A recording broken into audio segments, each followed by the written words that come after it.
Je suis Théo Ziakas, graphiste depuis 25 ans dans le domaine de la publicité. Donc, je n'étais pas du tout prédisposé à écrire avant d'écrire ce livre-là. Et ça m'a vraiment passionné de développer une idée textuellement. Alors qu'habituellement, je développe plutôt les idées graphiquement, donc avec des images ou des associations d'idées. Pour une fois, je me suis dit, bon, je vais changer un peu de voix et je vais faire une création avec du texte. Et donc, bon, il a fallu que je développe mon écrit pour cela, puisque je n'étais pas du tout prédisposé à ça. Cette idée que j'ai eue, euh, elle s'est résumée qu'à une seule question. Comment vivrions-nous sans argent? Je me suis rendu compte qu'en fait, c'était quasiment impossible d'y penser, que c'était pas c'était très difficile d'y réfléchir, parce qu'en fait, on se rend compte qu'on serait complètement déformé aujourd'hui. Si vraiment on vivait sans argent, eh ben, on se rend compte que toute notre société ne serait plus du tout la même. Ça serait plus possible du tout, puisque c'est complètement même inimaginable de penser comment vivrions-nous sans argent aujourd'hui. Mais bon, mon travail, en fait, il est plutôt créatif, il est pas politique, il est pas issu d'un mouvement. Il est vraiment créatif. Donc, il a fallu que je m'imagine. Quelque part, je me suis dit, je vais mettre un peu mon imagination au service d'autre chose que de la publicité, que de vendre du produit, que de vendre de la consommation, en me disant, voilà, si j'ai des facultés d'imagination, pourquoi ne pas imaginer quasiment un autre monde sans argent? Euh, Ça pourrait faire le sujet d'un beau livre de science-fiction. Le titre de mon ouvrage, en fait, signifie les toutistes. Alors, les toutistes, c'est le premier mot que j'ai trouvé concernant cet ouvrage-là. Je l'ai cherché durant tout mon retour euh, et je me suis dit, bon, faut pas faire quelque chose de trop compliqué, faut trouver un nom assez facile. Donc, ça concerne le tout. Cette question concerne le tout. Euh, la religion est un peu dedans quand même quelque part. Donc toutiste, ça peut être le monde, ça peut porter le nom de mon histoire, de mon monde que je vais essayer de présenter. Et c'est comme ça en fait, c'est le premier mot que j'ai trouvé.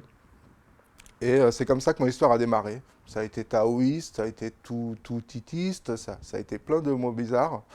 Euh, ça aurait pu être éco-citoyen. Les éco-citoyens, ça aurait pu être complètement autre chose. Mais toutiste, j'ai trouvé ça plutôt rigolo parce que c'est un peu, je trouve que c'est un peu de l'humour aussi quelque part. Les toutistes, chaque fois que c'est un mot qui est très peu prononcé, mais quand il est prononcé au deuxième degré. Donc je me suis dit, bah, pourquoi pas rigoler, dire les toutistes. Euh, et ça peut porter le nom de la société que je vais essayer de fabriquer.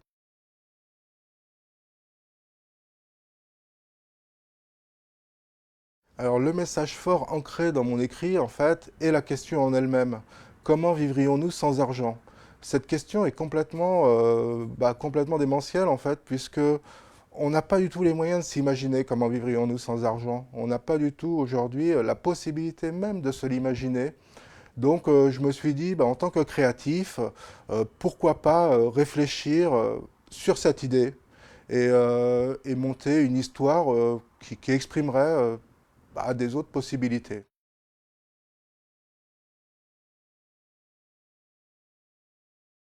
Si j'ai intégré des sujets d'actualité conscients dans cette histoire fictive, c'est parce qu'en fait, c'est de l'utopie. Donc j'ai tout simplement pris des éléments que j'ai remontés pour faire une histoire fantastique. Donc oui, c'est entièrement fictif. J'ai tout simplement remonté un puzzle un peu différemment en prenant les actualités. Donc ce qu'on trouve sur Internet, ce qu'on trouve un peu partout. Et j'ai fait un montage un peu différent. Donc c'est pour cette raison que je me suis servi de l'actualité pour fabriquer une histoire fantastique.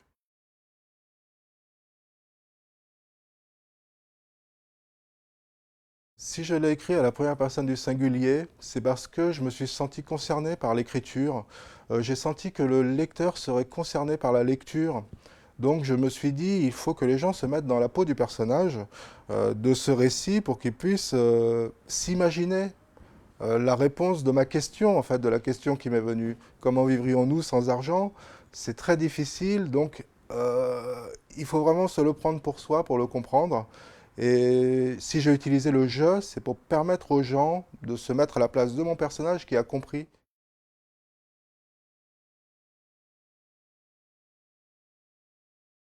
C'est une prise de conscience et une invitation au rêve de cette prise de conscience.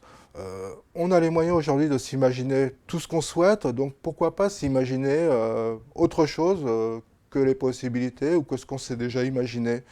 Donc cette prise de conscience, elle permet vraiment de créer et de donner la possibilité de créer autre chose que ce qu'on s'est toujours imaginé jusqu'à maintenant.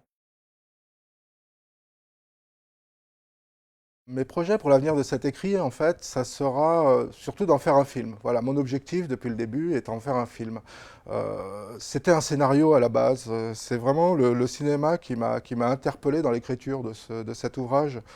C'est J'ai vu le film dans sa globalité et en fait j'ai cherché à l'écrire, mais réellement c'est le film qui est autour de tout ça.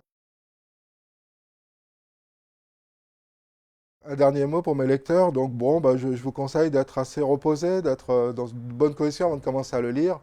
Surtout, n'hésitez pas à le relire une deuxième fois, voire une troisième fois pour pouvoir se faire une idée, car la question mérite vraiment la réflexion.